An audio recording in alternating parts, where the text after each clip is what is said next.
When the time for photos came, Dad ordered him to Come here. But Gus declined, and as a sign held up his middle finger.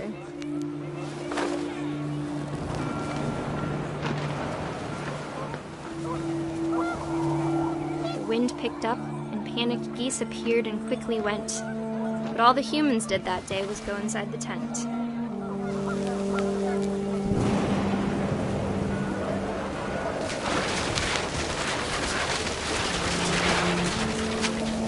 Rain came down in buckets then, but no one seemed afraid that nature might destroy the tent our dad had crudely made.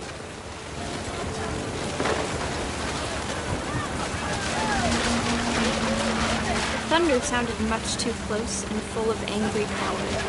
But all my father said to this was, "Make the music louder."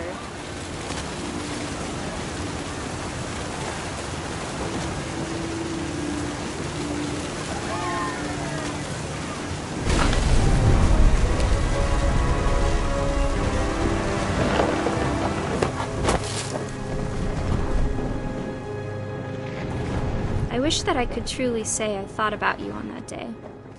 Out there on the beach alone, just you, the wind, the sea, and foam. But I didn't, until we found you.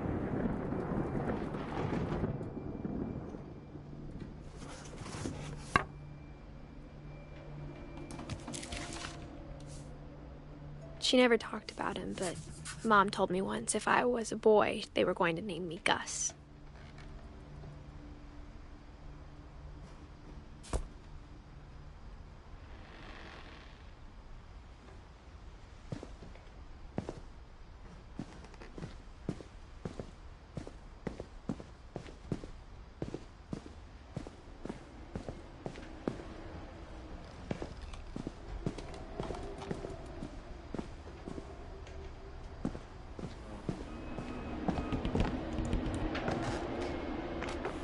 My mom moved up to the loft after her brothers died. At the time, it was as far away as she could get.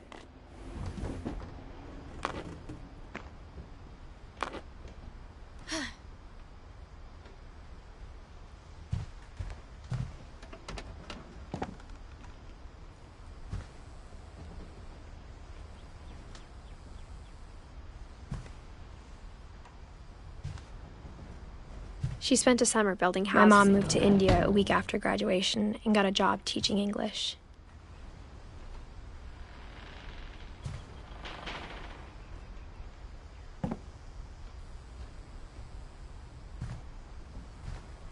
Religion was another thing my mom never talked about, but I think it helped her a lot after her dad died.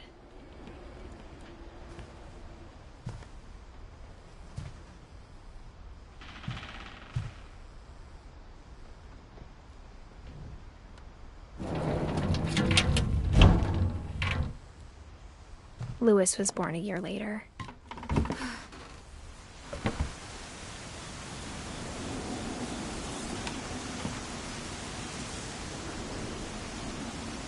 When my dad died, I don't think Mom knew where else to go. I'm sure Edie was happy to have her back. And to see kids in the house again.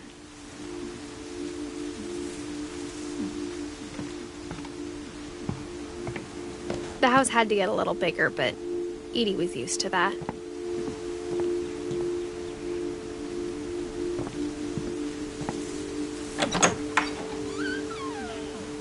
And for a while, things were good. Almost normal. But it didn't last.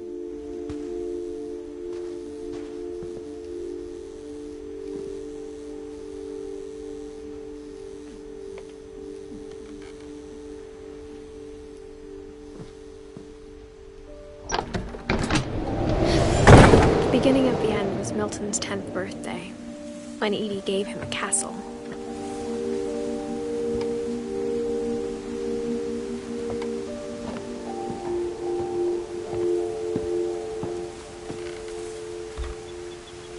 After Milton disappeared, the only thing he left behind was a room full of paintings.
Milton Finch in The Magic Paintbrush.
I was 4 when Milton disappeared.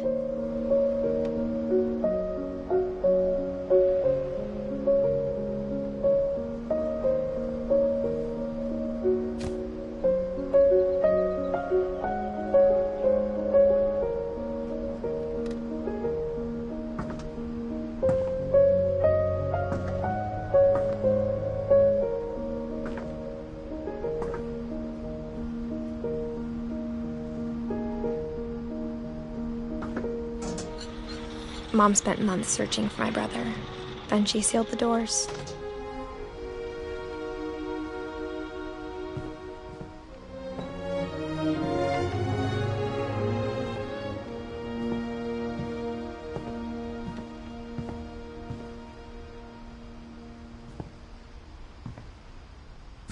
Whatever Milton had found in the house, Mom didn't want it getting out.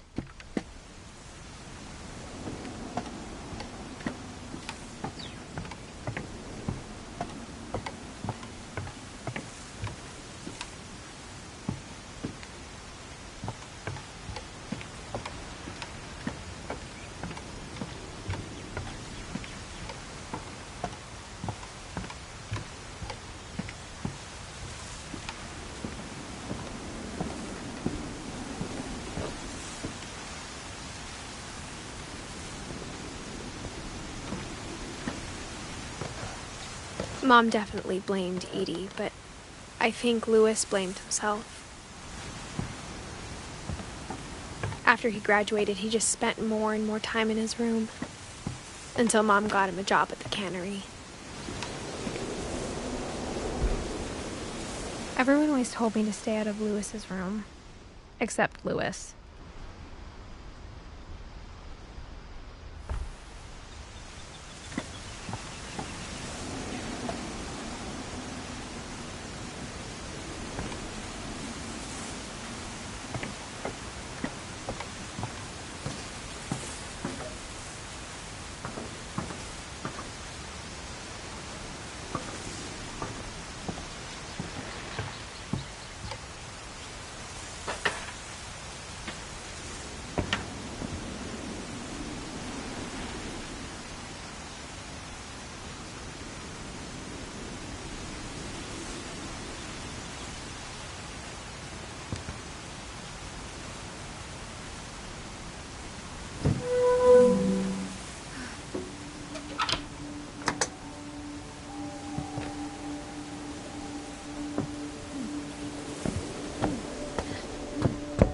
Louis's room smelled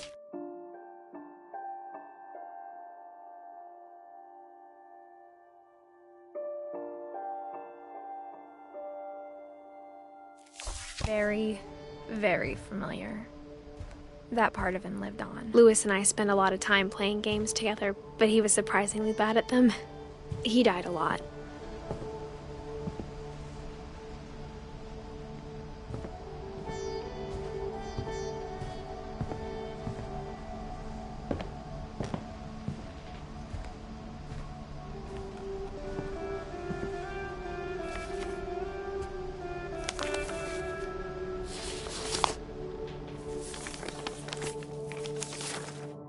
Dear Mrs. Finch, as Lewis's psychiatrist, I can understand your desire for an explanation. As I see it, the trouble began in January, shortly after we convinced your son to seek treatment for substance abuse. Newly sober, I believe Lewis first noticed the monotony of his daily life.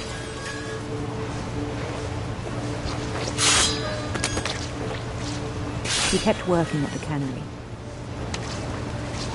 but he withdrew part of himself. In our sessions, I saw the same behavior. His mind began to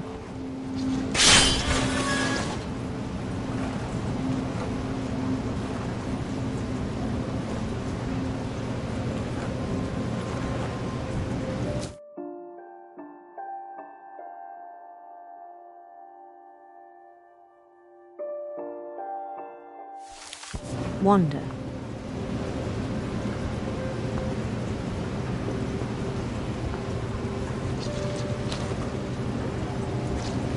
I asked him to describe it. He said he started small, imagining a labyrinth.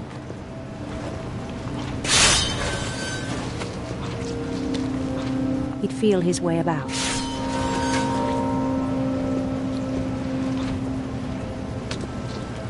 Then something moved. Bats.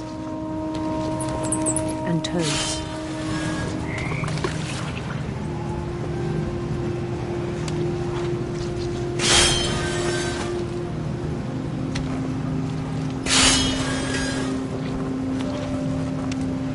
And things that have not names.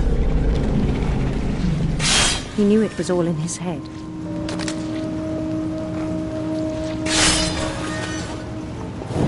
He took it very seriously. I had hoped he'd find himself.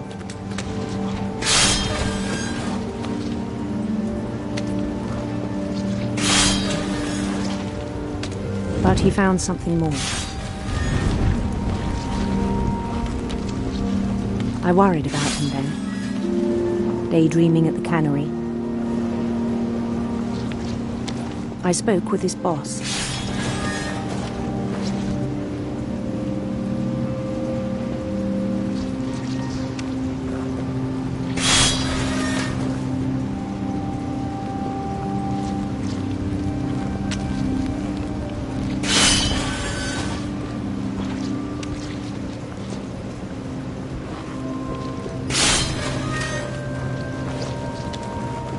But he said Lewis had become a model employee. Methodical, tireless, focused.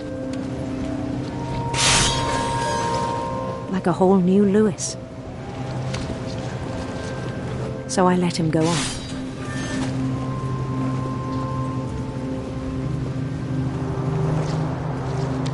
I even encouraged him. It seemed very promising at first. He told me he'd made a new friend.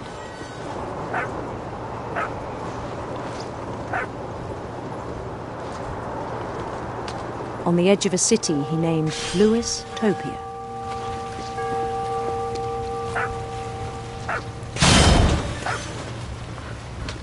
He built the city up slowly, brick by brick. Then he made musicians.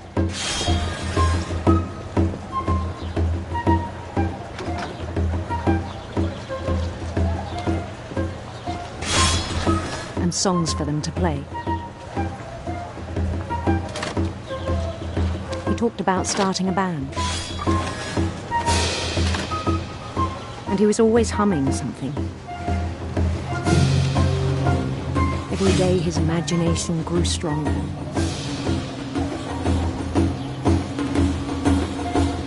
He no longer spoke at the cannery. But his chopping was as reliable as ever. Then one day it struck him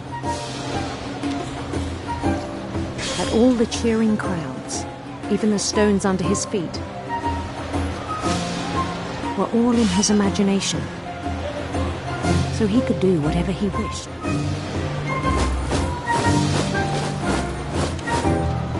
He held an election for mayor, and he won.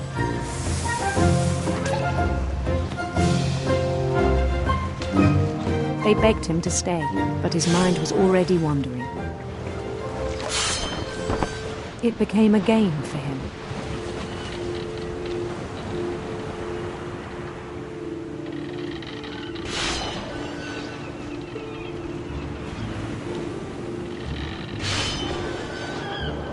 He'd conquer a city, then immediately push on. New Louisville.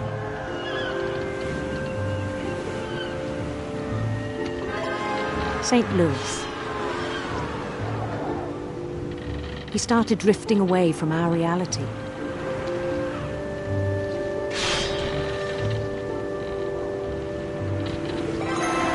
Minneapolis. Until one day he forgot to go home from the cannery. Even as his mother pleaded with him, part of Lewis kept sailing on.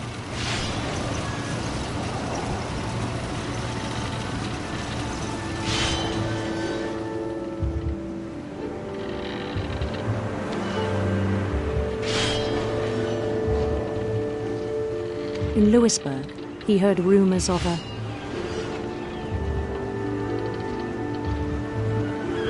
handsome queen.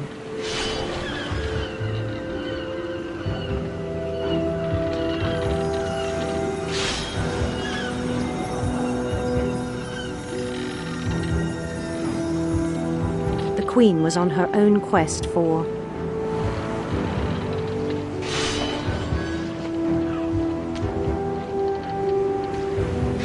radiant rainbows.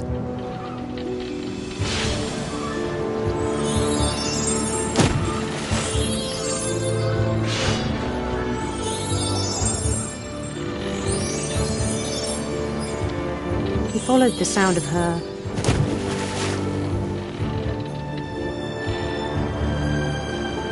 electric sitar.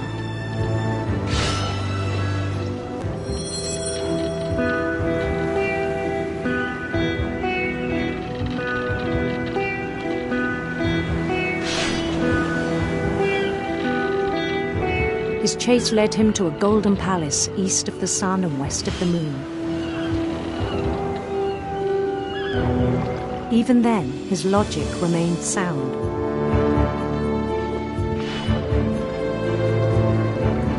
He knew the world was all in his imagination.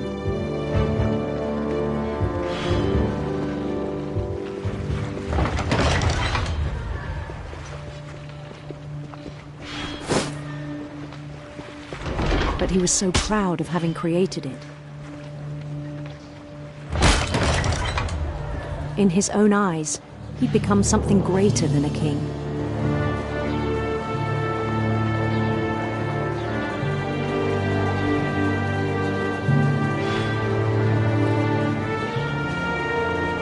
For someone who'd never known success in the real world, I think it was overwhelming.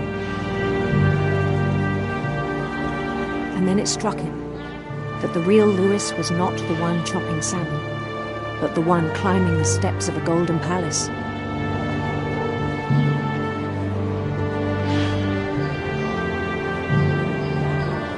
My imagination is as real as my body, he told me. It was hard to argue with him.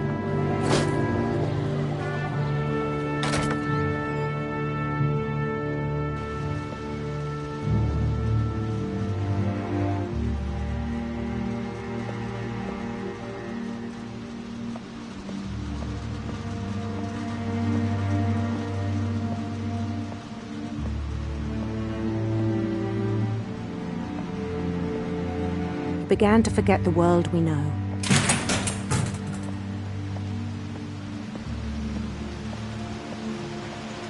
I think it pained him to remember Lewis, the cannery worker.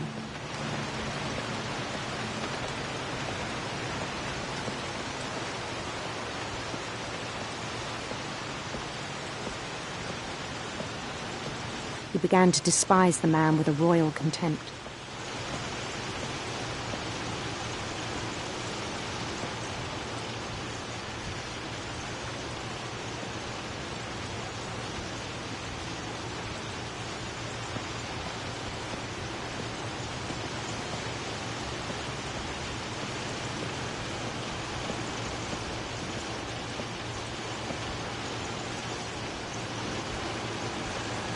I still thought I could save him. Even after he said he was being crowned king over all the lands of wonder.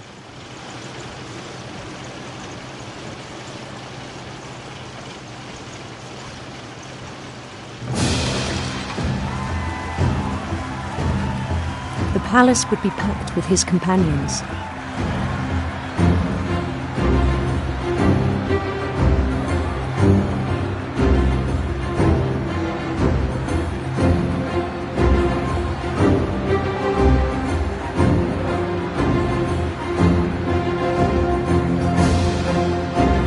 Including the wise Calico who had insisted on advising him.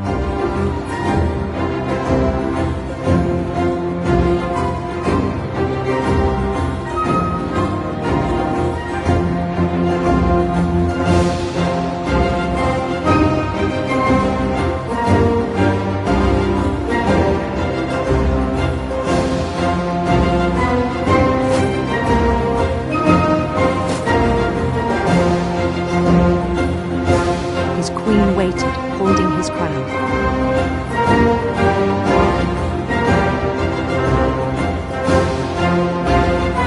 There was only one thing left to do.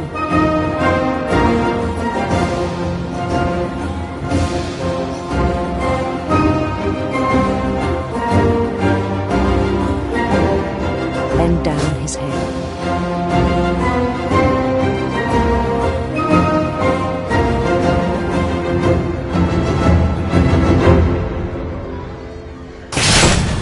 The rest I think you know. Mrs. Finch, your son was a kind man who will be missed by all of us who knew him.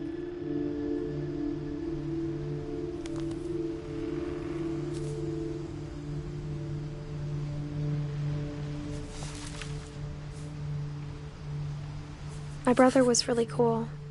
I wish you could have met him.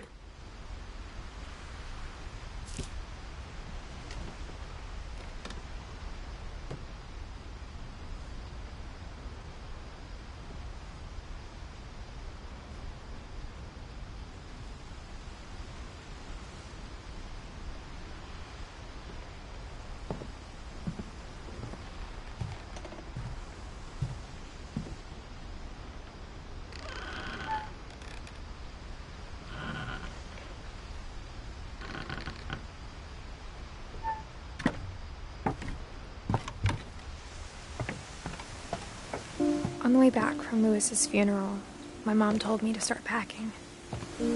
She waited until the day before we left to tell Edie.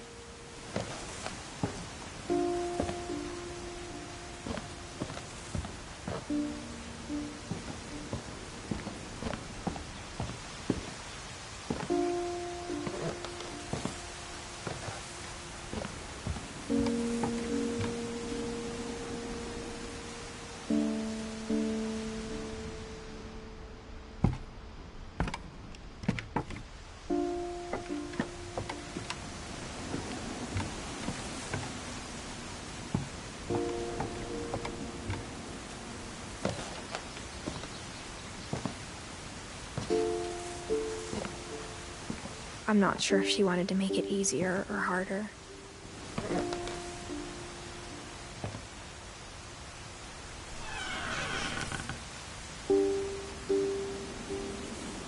I wish we'd stayed. But I understand why we left.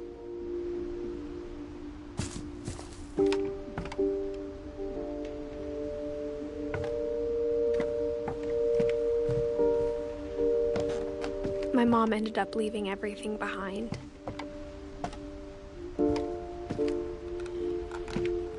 What happened that night had been coming for a long time. Maybe it should have come sooner.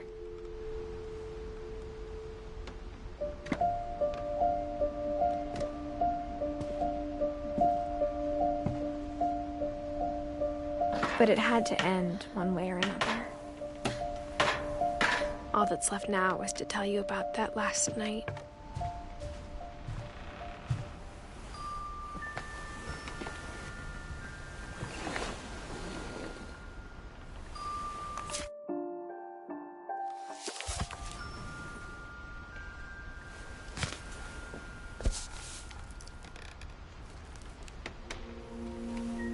last day, Edie just watched us pack and didn't say a word. Until supper, when she raised her glass and said, "To our final night together, and all our final nights apart." Grandma, you know what I said about alcohol. Some of your medications are very Edith, specific. I left a present for you in the hallway. Why don't you go open it? The grown-ups have to argue now. I'm sorry, you're right. We're all leaving tomorrow. Let's just enjoy our last... I'm not leaving. Edith, you're excused.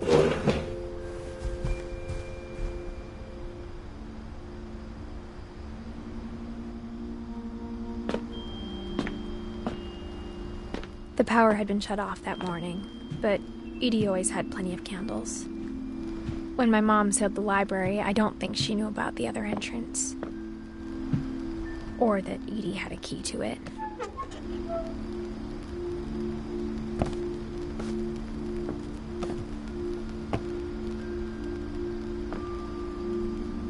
That thing you're afraid of isn't going to end when you leave the house.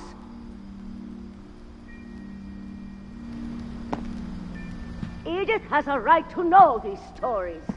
My children are dead because of your stories. I think it's best if Edith and I leave tonight. We'll have the nursing home send a van for you in the morning, okay?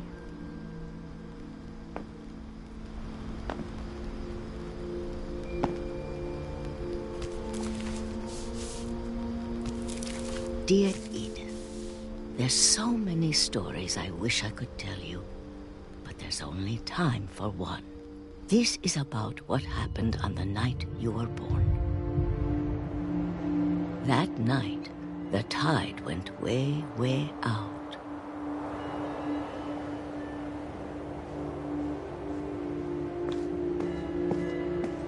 It was the first and last time I ever saw the old house aground. There'd been an earthquake out in the middle of the ocean. They called it the lowest tide in 1,000 years. God, it smelled awful. You know, I've seen that house every day of my life.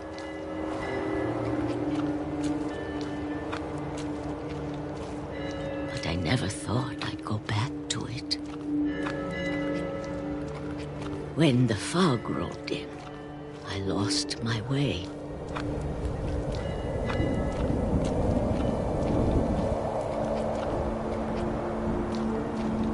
I got turned around.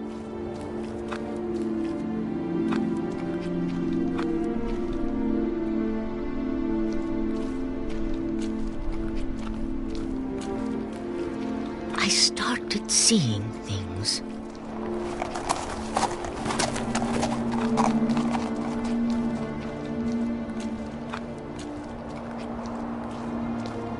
Things I'd forgotten had ever existed.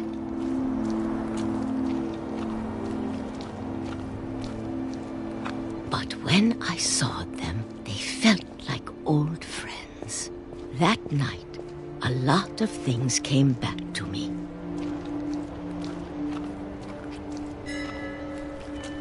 Or maybe I came back to them.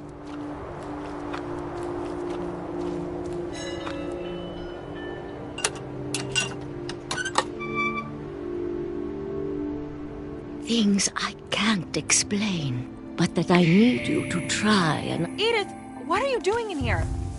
It's mine. Edith! Mom, you're gonna rip it! Let go! I kicked and screamed, but Mom dragged me to the car.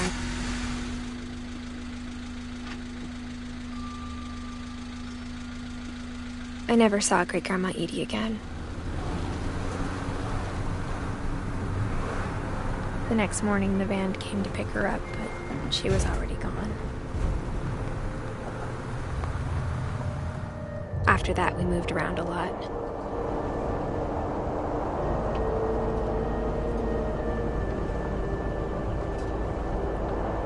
We both tried to make the best of it.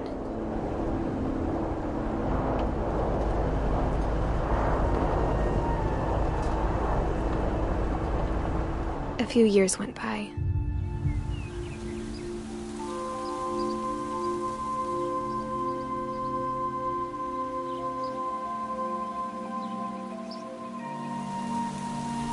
My mom didn't like to talk about it,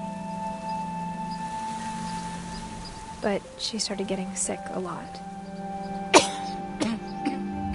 The rest happened pretty quickly.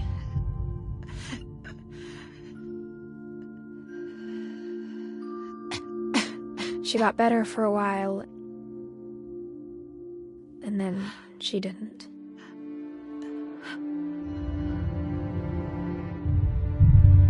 And then I was alone.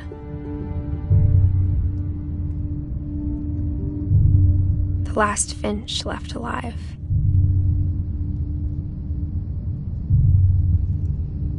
Until I found out about you. I'm still not sure what to tell you about all this. If we lived forever, maybe we'd have time to understand things. But as it is, I think the best we can do is try to open our eyes and appreciate how strange and brief all of this is. This journal was supposed to be for you. But now I hope you'll never see it. I just want to meet you and tell you all these stories myself. But I guess if you're reading this now, things didn't work out that way.